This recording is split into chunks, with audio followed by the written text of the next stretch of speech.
एक गांव में मधु अपने बेटे के साथ रहती थी। एक दिन उसके बेटे सुनील ने अपनी माँ को खबर दी। सुनील ने कहा, माँ, आपको एक खुशखबरी सुनानी थी। मधु बोली, बेटा क्या बात है? सुनील बोला, माँ, मुझे शहर में नौकरी मिल गई है। मधु बोली, यह तो बहुत खुशी की बात है बेटा, लेकिन तू अकेला शहर में कैसे रहेगा? सुनील बोला, माँ, तुम चिंता मत करो, मैं शहर जाकर सब ठीक कर लूँगा, उसके बाद तुम्हें भी शहर बुला लूँगा। यह सुनकर मधु उदास हो गई। मधु बोली, बेटा तू मुझे छोड़कर चला जाएगा तो मैं किसके सहारे रहूँगी यहाँ? सुनील बोला, माँ चिंता मत करो, थोड़े से पैसे जोड़कर आपको वहीं बुला लूँगा। कुछ दिन बाद सुनील शहर चला जाता है। वहाँ वह नौकरी करने लगता है। हर सप्ताह वह माँ से मिलने गांव आता था और कुछ पैसे घर खर्च को दे देता था। इसी तरह कुछ दिन बीत गए।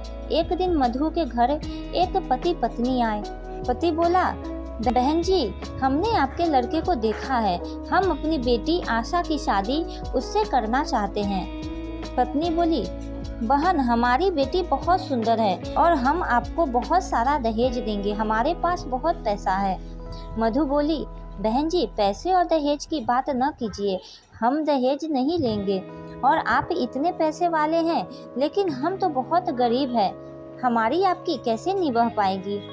यह सुनकर पति ने जवाब दिया, बहन जी, आप चिंता मत कीजिए, यहाँ आने से पहले हमने आपके बारे में सब पता कर लिया है, हमें आपका लड़का बहुत पसंद है। सुनील से बात करके दोनों लड़की देखने जाते हैं। लड़की उन्हें पसंद आ जाती है। इसके बाद दोनों की शादी हो जाती है। शादी के बाद आशा बहू बनके घर आ जाती है। कुछ दिन गांव में रहने के बाद सुनील अपने काम पर जाने लगता है तो आशा कहती है, मैं इस गांव में नहीं रह सकती, मुझे भी शहर ले चलो। सुनील बोला, तुम कुछ दिन माँ के साथ रहो, फिर मैं तुम दोनों को शहर ले आऊँगा।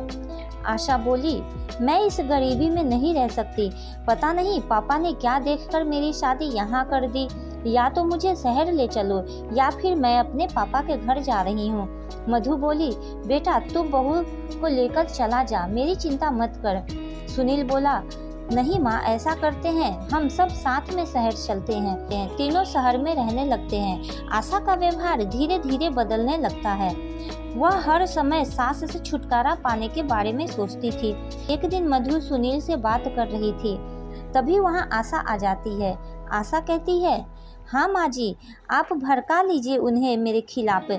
जब से ये शहर में आए हैं न तो मुझे कहीं घुमाने लेके गए हैं, न ही मेरे साथ ढंग से बात करते हैं, और यह सब आपके कारण हो रहा है। सुनील बोला, आशा, ये किस तरह की बात कर रही हो तुम मेरी माँ से? क्या कमी रह गई है मेरी माँ के प्यार में? बस मैं केवल इसलिए कहीं नहीं जा पाता क्योंकि मेरे पास टाइम नहीं है, वरना माँ तो हमेशा मुझसे तुम्हें कहीं ले जाने की बात करते रहती है। इसलिए मेरी माँ पर झूठे आरोप लगाना बंद करो। यह सुनकर आशा और गुस्से में आ गई। मधु बोली, बेटी गुस्सा मत कर, मैं इससे बात करती हूँ।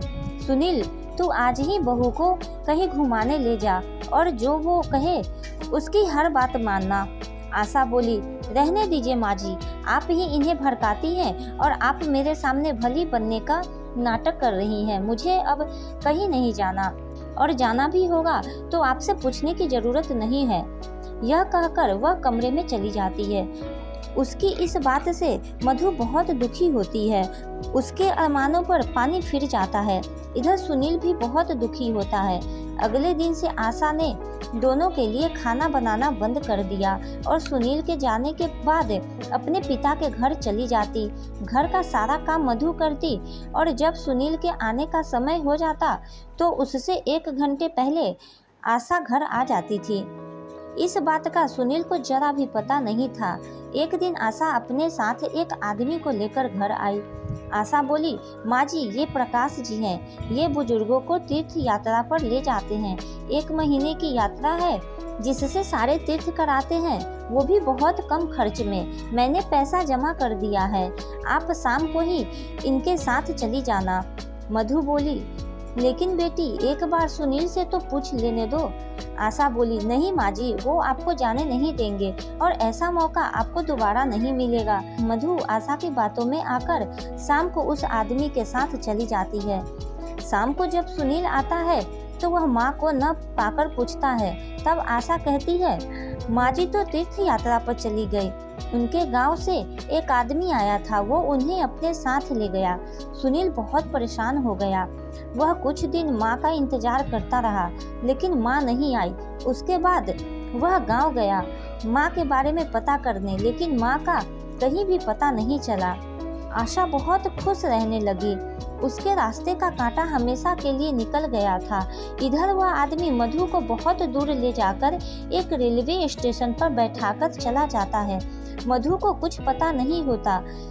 जब वह सुबह देखती है तो वहाँ कोई नहीं था। मधु घबरा जाती है। वह रास्ता ढूंढने लगती है, लेकिन उसे कहीं कुछ समझ नहीं आता।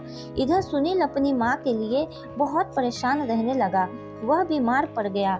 आशा ने जब यह सब देखा तो एक दिन अपने पिताजी के पास गई। आशा बोली, पापा, जिस आदमी को आपने भेजा था उससे पता करो मेरी सास कहाँ है। उनके बिना तो ये बीमार पड़ गए हैं। पिता बोले, बेटी, तेरी सास को छोड़ने के बाद वह आदमी वापस आ रहा था, उसका एक्सीडेंट हो गया, वह मर गया और तब से मैं भी बीमार पड़ा हूँ। बेटी, हमें ऐसा नहीं करना चाहिए था। यह सुनकर आशा रोने लगती है। इधर माँ के गम में सुनील की बीमारी बढ़ती जाती है। उसके बचने की कोई उम्मीद नहीं रहती है। सुनील एक दिन आशा से कहता है, आशा, तुम मुझे गांव ले चलो। मैं अपने प्राण अपने घर में त्यागना चाहता हूँ। मेरी अंतिम इच्छा पूरी कर दो। यह सुनकर आशा रोने लगती है और सुनील को गांव ले जाती है। तब वे अपने घर पहुँचता है। आशा घर में जाती है तो देखती है कि मधु घर में खाना बना रही थी। यह देखकर वह अचंभे में आ जाती है। सुनील अपनी माँ को देखकर रोने लगता है। मधु सुनील की हालत देखकर उसे सहारा देकर बैठाती है। सुनील बोला, माँ, तुम यहाँ कैसे? मैंने तुम्हें कहाँ कहाँ नहीं ढूंढा। मधु बोली, बेटा, बहू ने जिस आदमी के साथ मुझे तीर्थ यात्रा पर भेजा था वह धोखा देकर भाग गया। मैं भटकते भटकते किसी तरह गांव पहुंच गई। मुझे लगा मेरा शहर आना बहू को पसंद नहीं था, इसलिए यही मैं मेहनत मजदूरी करके अपना गुजर बस करने लगी। लेकिन तूने अपनी ये हालत कैसे बना रखी है? आशा बोली, माँ जी, मुझे माफ़ कर दीजिए। आपसे पीछा छुड़वाने के चक्कर में मैं अपनी ही गृहस्थी में आग लगा बैठी। इनका ये हालत है कि डॉक्टर ने जवाब दे दिया। यह सब मेरे पिता ने करवाया था। वे भी बहुत बीमार है और वह आदमी एक्सीडेंट में मारा गया जिसे मेरे पिताजी ने भेजा था। सुनील बोला, अब तुम यहाँ से चली जाओ और मैं अपनी माँ के चरणों में मरना चाहता हूँ। मुझे चैन से मरने दो। मधु बोली, नहीं बेटा, अब तू क्यों चिंता कर रहा है? मैं तुझे मरने नहीं दूंगी और बहू को माफ़ कर दो। इसे अपने किए की सजा मिल गई है। उसके बाद सास बहू ने दिन रात सुनील की सेवा की, उसे खुश रखने की कोशिश की। माँ का प्यार पाकर सुनील कुछ ही दिनों में बिल्कुल ठीक हो गया। सुनील बोला, माँ, मैं शहर नहीं जाना चाहता, यहीं कुछ काम कर लूँगा। शहर की चकाचौंध में सब धुंधला नजर आता है, यहाँ तक कि रिश्ते भी। कुछ दिन बाद आशा के पिताजी घर आए और मधु के पैरों में गिरकर माफ़ी मांगने लगे।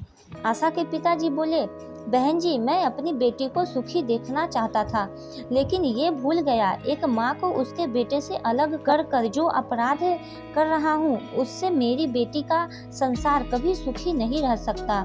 मधु बोली, मैंने आप सभी को माफ़ कर दिया है। इसके बाद आशा बिल्कुल बदल गई।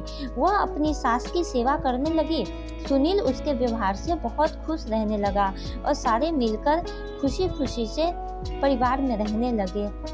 अगर आपको यह कहानी अच्छी लगे तो मेरे चैनल को सब्सक्राइब कीजिए और फेसबुक पर देख रहे हैं तो मेरे पेज को फॉलो कीजिए। जय शिव शक्ति।